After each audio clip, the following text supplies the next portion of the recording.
नमस्कार दर्शकों, healthfortnight.com में एक बार आपका पुनः स्वागत है। जैसा कि आप जानते हैं, हमारे इन एपिसोड्स में हम बहुत सारी बीमारियों के बारे में चर्चा करते हैं। उन बीमारियों के लक्षण क्या होते हैं, उन बीमारियों की डायग्नोसिस किस तरह की होती है, उनके ट्रीटमेंट किस तरह के अवेलेबल हैं, क्या हम उनको प्रिवेंट भी कर सकते हैं। और इस फील्ड से जुड़े हुए मतलब तमाम जितनी भी बीमारियाँ हैं उनके एक्सपर्ट्स को हम आपके साथ लेके आते हैं और उनसे हम जानते हैं कि इन बीमारियों के उपाय किस तरह के हैं, उनसे हम किस तरह से बच सकते हैं। आज हम बात करने जा रहे हैं वेंट्रिकुलर टैकीकार्डिया नाम की बीमारी के बारे में, जो कि हृदय से जुड़ी हुई एक समस्या है। और ये बीमारी जो है, इसका प्रेवलेंस हालांकि प्रतिशत में देखें तो कम है, लेकिन काफ़ी सारे लोग देश में इससे पीड़ित हैं। और ये बीमारी एग्जैक्टली किस उम्र वर्ग में हो जाएगी कहा नहीं जा सकता, क्योंकि ये बहुत कॉमन है, हर उम्र वर्ग में देखी जा रही है।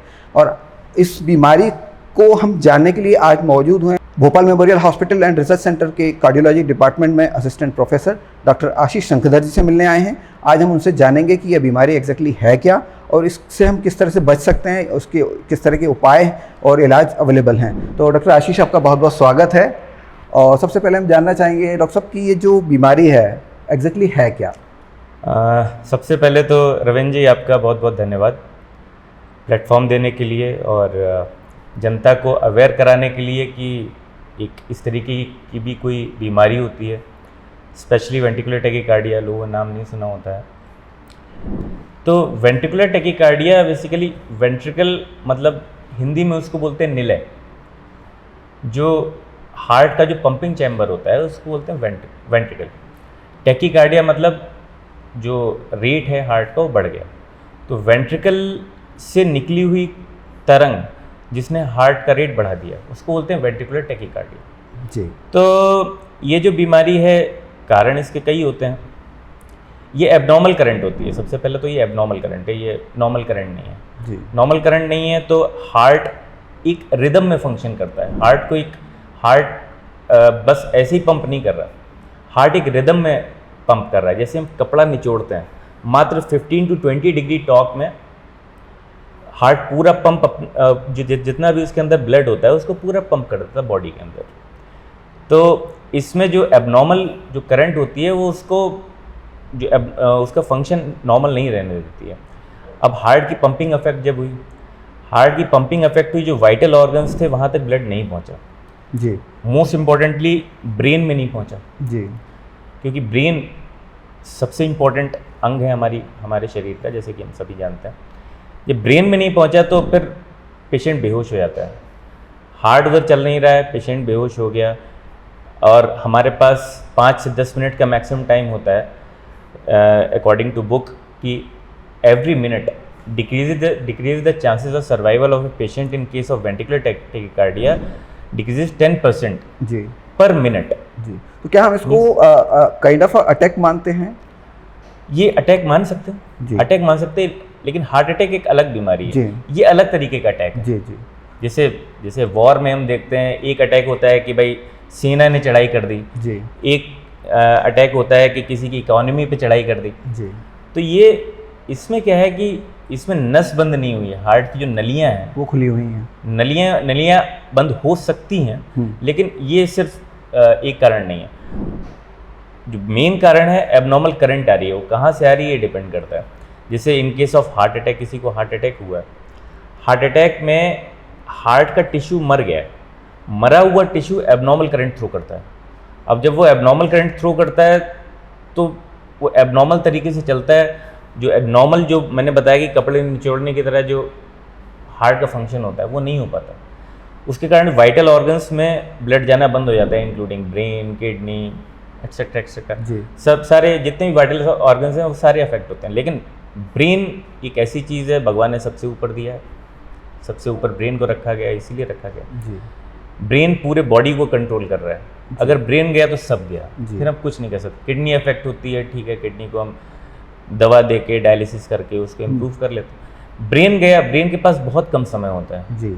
ब्रेन बहुत जल्दी डेड होने वाला ऑर्गन है जी। तो ब्रेन को हमें बचाना है जी। तो डॉक्टर साहब, मैं इसमें जानना चाहूँगा कि जैसे आप बता रहे हैं कि ये एबनॉर्मल करंट जब फ्लो होता है बॉडी में तो इससे ये समस्या पैदा हो जाती है। तो इसके कोई ऐसे सिम्टम्स आपको पहले से दिखाई देते हैं पेशेंट को कि ये समस्या उसके शरीर में आ गई है? नहीं, पहले से जैसे जब वेंट्रिकुलर टैकीकार्डिया की शुरुआत अगर एकदम से भी शुरुआत हो सकती है। कुछ लोग को ये होता है कि भाई उनका जो ईसीजी है वो थोड़ा सा एबनॉर्मल है, एक क्यूटी इंटरवल बोलते हैं, जी। क्यूटीसी जो करेक्टेड क्यूटी इंटरवल है वो किसी किसी का ज़्यादा होता है, तो वो जो भगवान की बनाई हुई ईसीजी का पैटर्न है, भगवान जो करंट फ्लो हो रहा है उसमें थोड़ी एबनॉर्मलिटी है, या जो हार्ट अटैक के कारण कुछ हार्ट का कुछ हिस्सा मर गया है उसके कारण एबनॉर्मल करंट आ रही है, या पेशेंट का हार्ट डायलेट हो गया है, फैल गया है, तो उसके कारण क्या हुआ कि जब थिन आउट हो गई जो हार्ट की वॉल है तो वो एबनॉर्मल करंट फेंकती है। या फिर कुछ एक डिजीज़ होती हैं, कुछ में कुछ एबनॉर्मल सब्सटेंसेस जमा हो जाते हैं, माइलोडोसिस हो गया, सार्कोइडोसिस हो गया, फेब्री डिजीज़ हो गया, तरीके की बीमारियां हैं, उनका जो नेट उसका जो रिज़ल्ट है वो ये है कि वो अब एबनॉर्मल करंट फेंकेगा। अब उसको अगर एबनॉर्मल करंट फेंक रहा है, किसी को ये होता है कि भाई क्यूटीसी प्रोलॉन्ग है तो एनएसवीटी रन आ रहे हैं, मतलब वीटी अभी प्रॉपर नहीं है, वीटी का छोटा भाई है एनएसवीटी रन। जब 30 सेकंड के लिए 30 सेकंड में अबॉर्ट हो जाता है उसको बोलते हैं नॉन सस्टेन्ड वेंट्रिकुलर टैकीकार्डिया, वो सस्टेन नहीं, मतलब ये उसकी प्राइमरी स्टेज है। शुरुआत में अगर कुछ लोगों में ऐसा होता है कि भाई क्यूटीसी प्रोलॉन्ग है, बीच में वीटी के रन आ रहे हैं, इलेक्ट्रोलाइट डिफिशिएंसी से भी कभी ये हो जाता है जी, तो उसके कारण भी हो सकता है जी। तो उसमें एनएसवीटी के रन हो रहे होते हैं, इलेक्ट्रोलाइट डिसबैलेंस होता है, पेशेंट डायरेटिक पे है, तो वो हमारे यहाँ पोटेशियम की और मैग्नीशियम की कमी कर दी उसने जी। कई सारे मतलब जो सर्टेन डेफिशिएंसी जो आप बता रहे हैं वो हो सकती हैं, हाँ, उसकी वजह से भी उसकी कमी से हो सकता है। तो ये सारे प्रिवेंटेबल चीज़ें होंगी। लेकिन कुछ लोग का जो जेनेटिक है, डीसीएमपी मोस्ट कॉमनली जेनेटिक होता है, इडियोपैथिक कॉज होता है, वेंट्रिकुलर टैकीकार्डिया क्यों हो रहा है हमें पता भी नहीं है। अब बहुत सारी मॉडलिटीज़ नई आ गई हैं जिससे हम पता लगा सकते हैं भाई इसके हार्ट में, जी मैं उसी पर आने वाला था कि इसकी डायग्नोसिस किस तरह की है, एबनॉर्मल टिश्यू है, इसे ये थ्रो कर रहा है, ये थ्रो कर सकता है जी, तो ये हम पता लगा सकते हैं। हार्ट अटैक के पेशेंट में वेंट्रिकुलर टैकीकार्डिया हो सकता है जी। ये जो पेशेंट थी हमारे पास, ये डीसीएमपी की केस थी जी, डायलेटेड कार्डियोमायोपैथी। उम्र कितनी थी इन पेशेंट की? 65 साल की उम्र थी महिला की जी। तो जो वेंट्रिकुलर टैकीकार्डिया का जो प्रीवलेंस है वो अप्रॉक्स 0.7 इन 100 है जी, मतलब 1000 में 7 लोग करीब ऑन एन एवरेज अफेक्ट होता है जी, मेल फीमेल का ऑलमोस्ट इक्वल है जी। तो इनकी जो डायग्नोसिस थी वो डायलेटेड कार्डियोमायोपैथी थी, थिन्ड आउट मायोकार्डियम थी, डायलेटेड हार्ट था। और हार्ट जब ये कहानी शुरू होती है अप्रैल मंथ से, अप्रैल मंथ में ये पहली बार आई थी हमारे पास, तो चक्कर खा के गिर पड़ी थी। जब आई थी तो बेहोश थी, हमने इनको देखा, ईसीजी किया, वीटी था, तुरंत शॉक देकर रिवर्ट किया, जो भी प्राइमरी मैनेजमेंट था, इको करके देखा, पता चला हार्ट का तो फंक्शन है ही 20%। उसके साथ साथ इनके हार्ट के निचले वाले हिस्से पे, जिसके वेंट्रिकुलर एपेक्स बोलते हैं, उस पे एक बड़ा सा थक्का था, 2.5 सेंटीमीटर इंटू 2.5 सेंटीमीटर का थक्का था, बड़ा थक्का बोलते हैं, क्योंकि वेंट्रिकल में अगर लेफ्ट वेंट्रिकल में कोई चीज़ है जी, वो इसलिए खतरनाक है क्योंकि ये एक टाइम बॉम्ब है, ये कभी भी कहीं भी अपनी जगह से जा सकता है। अगर ये अपनी जगह से हटा तो कोई भी ऑर्गन अफेक्ट हो सकता है, ब्रेन में चला गया पैरालिसिस हो जाएगा, किडनी में चला गया किडनी फेलियर, जिस भी ऑर्गन में गया वो ऑर्गन खराब हो जाए। मेजेंट्रिक आर्टरी में कभी कभी चला जाता है, पेशेंट पेन एब्डोमेन लेके आता है, पता चलता है एक थक्का था जो कि हार्ट में था, वो डिसलॉज हो गया, है ना, कुछ भी कर सकता है ये। पैर में चला गया, कभी कभी पेशेंट एक्यूट लिम्ब इस्कीमिया करके आता है, उसमें पेन हो रहा होता है पैर में बहुत ज़्यादा, तो उसके थक्का था और 20% हार्ट उस समय काम कर रहा था जी। उस समय हमने इनको ब्लड थिनर पर रखा और पेशेंट को मेडिसिन पर रखा, मैक्सिलिटीन मैंने टैबलेट प्रिस्क्राइब करी हुई थी, तो ये हमारे फॉलोअप में थी। अच्छा, फिर 3 महीने करीब लेने के बाद ये हमारे फॉलोअप में थी। जब मैंने इको करके देखा तो इनका जो हार्ट का फंक्शन था करीब 35 से 40% हो चुका था। अच्छा, इम्प्रूव हो गया जी, इम्प्रूव हो गया। उसके साथ जो पहले क्यूआरएस ड्यूरेशन, उसकी क्यूआरएस ड्यूरेशन जो होती है, जब हार्ट कम काम कर रहा होता है, डायलेट हो जाता है, तो उसका क्यूआरएस ड्यूरेशन कभी कभी बढ़ जाती है, जो नॉर्मल पाथवे से अब करंट नहीं जा रही तो क्यूआरएस बढ़ जाता है। तो क्यूआरएस भी इनका नॉर्मल रेंज में 111-112 हो गया था, तो अच्छा लगा मुझे देख के। तो मैंने कहा कि मेडिसिन पे अभी रहो, और अभी आपके सीआरटी का पहले प्लान था, अब मैंने कहा अभी मेडिसिन पे रहो, कोई 3 महीने से कुछ नहीं आया था, तो देखते हैं अभी आगे। फिर अभी कुछ दिनों पहले जब यहाँ पे अभी जब भर्ती हुई, फिर से पेशेंट आया वेंटिकुलर टैकीकार्डिया के साथ, पेशेंट बेहोश हो गया था, पेशेंट का थोड़ा CPR भी हुआ, रिवर्ट किया, शॉक देके हमने तुरंत, वो बहुत, ये टीम एफर्ट था जी। ये हमारी टीम जो है, टीम में हमारे डॉक्टर अमन चतुर्वेदी हैं, वो भी असिस्टेंट प्रोफेसर हैं यहाँ पे, हमारे यहाँ डॉक्टर अनुराग हैं, तो डॉक्टर अक्षय हैं, तो ये सब टीम एफर्ट था। तुरंत पेशेंट को पूरा स्टाफ का भी पूरा सपोर्ट था, तो काफ़ी अच्छा स्टाफ, वेल ट्रेंड स्टाफ है यहाँ पे, तो उसको स्टेबलाइज़ किया। स्टेबलाइज़ करने के बाद पुट्टन जी की भी बहुत, यहाँ पे हमारे सुपरवाइज़र है, उनकी भी बहुत हेल्प रही। उन्हें पोस्ट एक्टो, मतलब इसके लिए अप्रूवल लेना पड़ता है क्योंकि एक महंगा डिवाइस है जी। उसका तुरंत के तुरंत जल्दी से, मनीषा मैम का बहुत बड़ा योगदान है इसमें। मनीषा मैम के होते हुए पोस्ट फैक्टो, मतलब तुरंत इतनी महंगी मशीन के लिए तुरंत से अप्रूवल मिलना, तुरंत अप्रूवल हुआ। पेशेंट को 2 ही दिन में हमने मशीन लगा दी उसको। अभी पेशेंट पूरी तरीके से स्टेबल है, पेशेंट को अभी कोई सिम्टम नहीं है और आज पेशेंट डिस्चार्ज भी हो रहा है जी। तो इट वाज टीम एफर्ट जी। तो डॉक्टर साहब ये जानना चाहेंगे कि एक तो इसमें टाइमली इंटरवेंशन आप बता रहे हैं बहुत ज़रूरी है कि 5 से 7 मिनट के अंदर आप रिवाइव करा लेते हैं चीज़ों को, तो बहुत चांसेस बढ़ जाते हैं।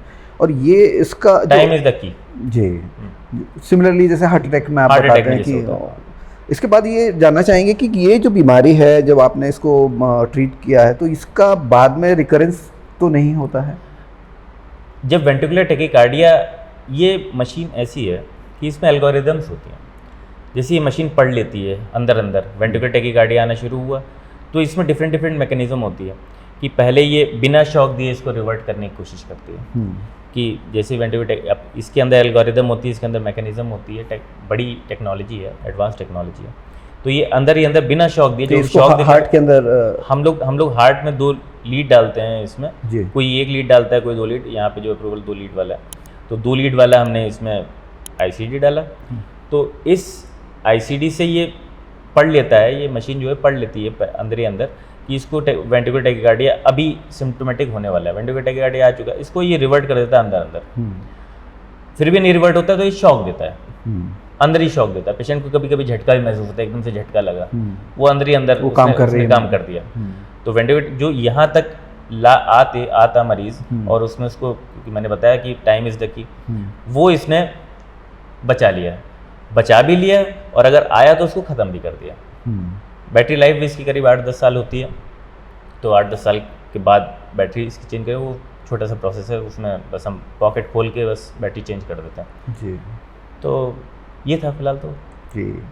तो मतलब ये फैसिलिटी जो है भोपाल मेमोरियल हॉस्पिटल के अलावा मध्य प्रदेश में कहीं और भी अवेलेबल है? मैंने बताया ये मशीन लगाना बहुत बड़ा काम नहीं है जी। भोपाल के जो बड़े बड़े हॉस्पिटल्स हैं, बड़े बड़े हॉस्पिटल्स में ये फैसिलिटी होती है, क्योंकि इतना खर्चा वहन कर पाना जी, ये कोई छोटा मोटा काम नहीं। कितने सारे लोग नहीं बच पाते, इतना पैसा नहीं होता किसी के पास। भोपाल मेमोरियल हॉस्पिटल एक मिसाल है पूरे देश में कि भाई इतनी महंगी मशीन इतनी जल्दी अप्रूवल होके, इतने क्रिटिकल टाइम में, इतने ओल्ड एज लेडी में हमने ये टाइमली हो गया गवर्नमेंट हॉस्पिटल में, बिना मरीज़ का एक भी पैसा खर्च हुआ। इसमें मरीज़ का कोई पैसा खर्च नहीं हुआ, है ना, बिना पैसा खर्च किए हुए इतनी तेज़ी से सब चीज़ मैनेज हो के, और हमने जो वो किया है, इम्पॉर्टेंट ये है, इम्पॉर्टेंट मशीन लगाना वो एक टेक्नोलॉजी है जी। तो डॉक्टर साहब चलते चलते हम जानना चाहेंगे कि क्या ये बीमारी प्रिवेंटेबल है? अगर है तो इसमें किस तरह के मॉडिफिकेशंस आप सजेस्ट करते हैं? प्रिवेंटेबल कुछ केसेस में जी, किसी भी उम्र में हो सकता है, क्योंकि मैंने बताया कि रीज़न डिफरेंट होता है। अब भगवान की बनाई मशीनरी है, उसमें कुछ ना कुछ खामियां हो सकती हैं। मैंने बताया QTC इंटरवल प्रोलॉन्ग है, तो उसमें वेंटिकुलर टैकीकार्डिया हो जाएगा। कोई भी एज हो सकती है, वो मैन्युफैक्चरिंग डिफेक्ट है एक तरीके से बोल सकते हैं। कुछ एक में एबनॉर्मल टिश्यू होता है, कुछ एक में कुछ जमावड़ा होता है, कुछ एबनॉर्मल सब्सटेंसेस का, कुछ एक बीमारियाँ होती हैं ऑटो इम्यून होती हैं।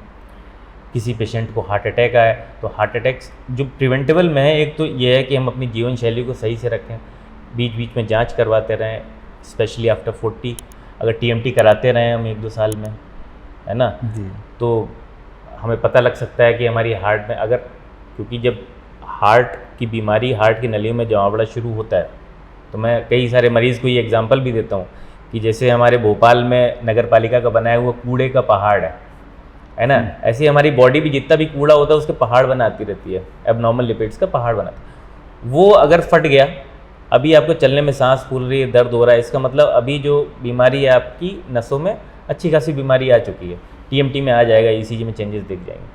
तो उस टाइम पे अगर हम ट्रीटमेंट ले लें, हम स्टेंटिंग करवा लें, हम एंजियोग्राफी करवा लें, है ना, तो उससे अगर वो फट गया, अगर वो फटा तो हार्ट अटैक आएगा। हार्ट अटैक का मतलब 100% आर्टरी ब्लॉक। 100% आर्टरी ब्लॉक का मतलब जब तक आप लाएंगे और उसमें हार्ट के मांसपेशी का नुकसान हो चुका होता है। अगर नुकसान हो गया तो वो एबनॉर्मल करंट फेंक सकती है। मैं नहीं कहता कि हर केस में फेंकेगी, लेकिन फेंक सकती है, काफ़ी चांसेस काफ़ी बढ़ गए हैं उसके। तो हार्ट अटैक से बचना एक प्रिवेंशन। दूसरा, कुछ लोग में इलेक्ट्रोलाइट डेफिशिएंसी के कारण ऐसा होता है, जैसे पोटेशियम बहुत ही नैरो स्पेक्ट्रम है, 3.5 से कम वो वीटी करा सकता है, 5.5 से ज़्यादा वीटी करा सकता है, बहुत ही नैरो। हमारी बॉडी की वो तो भगवान की बनाई हुई इतनी परफेक्ट मशीन है कि उसको किडनीज बहुत ही एकदम सधे हुए लेवल पे उसको मैनेज करती रहती हैं कि नहीं होता है। लेकिन जो ड्रग इंड्यूस्ड जैसे होता है, जैसे कुछ लोग डायरेटिक्स पे हैं, जो पेशाब निकालने वाली जो दवाइयाँ हैं, तो उन पे होते हैं, तो उनमें खासकर ये चीज़ होती है कि उनमें पोटेशियम मैग्नीशियम की डेफिशिएंसी हो जाती है, पेशेंट वीटी में लैंड अप कर जाता है। ये पेशेंट को कोई चक्कर खा के गिर रहा है, आज ही पेशेंट एक आई थी, वो चक्कर खा के गिर रही है, उसका क्यूटीसी मैंने देखा प्रोलॉन्ग है, उसमें वीटी के एपिसोड्स हैं, उसको हम प्रिवेंट कर सकते हैं, उसको हमने प्लान किया हुआ है जी। तो उसको प्रिवेंट कर सकते हैं। ये कुछ प्रिवेंटेबल चीज़ है। अदरवाइज ज़्यादातर तो तभी पता लगता है कि जब आपको ये सिचुएशन क्रिएट हो जाती है। कभी स्ट्रेस में वेंटिकुलर टैकीकार्डिया होता है। एक स्टडी हुई कि स्टेज पे जाके कुछ लोग इतना घबरा जाते हैं कि उनको वेंटिकुलर टैकीकार्डिया तक इवन नोट किया गया उस पॉइंट ऑफ टाइम पे। मेरे सीनियर को वेंटिकुलर टैकीकार्डिया हुआ था, प्रेजेंटेशन थी कॉलेज में ड्यूरिंग टाइम ऑफ एमडी, तो मतलब एक वो था और वीडियो हो गया। तो ये जो चीज़ें हैं ये मतलब किस में हो जाए ये एकदम पूरे तरीके से तो नहीं बता सकते, क्योंकि इतनी सारे टेस्ट भी हम नहीं करवाते फालतू में। कोई भी रोज़ अपना ईसीजी नहीं कराएगा, या फिर जब कुछ दिक्कत होती तभी आता है आदमी। तो थैंक यू सर। दर्शकों, जैसा कि डॉक्टर साहब ने बताया है कि जो वेंट्रिकुलर टैकीकार्डिया है, ये बीमारी कभी भी किसी भी उम्र में हो सकती है और इसके कोई एक पर्टिकुलर रीज़न नहीं होता, मल्टीपल रीज़न होते हैं। इसलिए एकदम पिन पॉइंट करके ये बताना बड़ा मुश्किल है कि ये बीमारी किस व्यक्ति को हो सकती है और किसको नहीं हो सकती। हाँ, कुछ सिम्टम्स ज़रूर शुरुआती नज़र आते हैं। अगर आपने टाइमली इंटरवेंशन किया, जाकर के अपने हार्ट की जाँच कराई और जो ज़रूरी और जाँचें होती हैं और उनको आपने कराया, तो संभवतः आपकी बीमारी अर्ली स्टेज में पकड़ में आ सकती है और उसका इलाज संभवतः मतलब पूरी तरह से किया जा सकता है, संभव भी है। और इसको आप अगर मॉनिटर करते रहें और समय समय पर, डॉक्टर साहब का कहना है कि हार्ट की आप जांच कराते रहें, तो इस बीमारी से काफ़ी हद तक आप बचे रह सकते हैं। आज का एपिसोड हम यहीं समाप्त करते हैं। बहुत बहुत धन्यवाद सर। धन्यवाद। Thank you.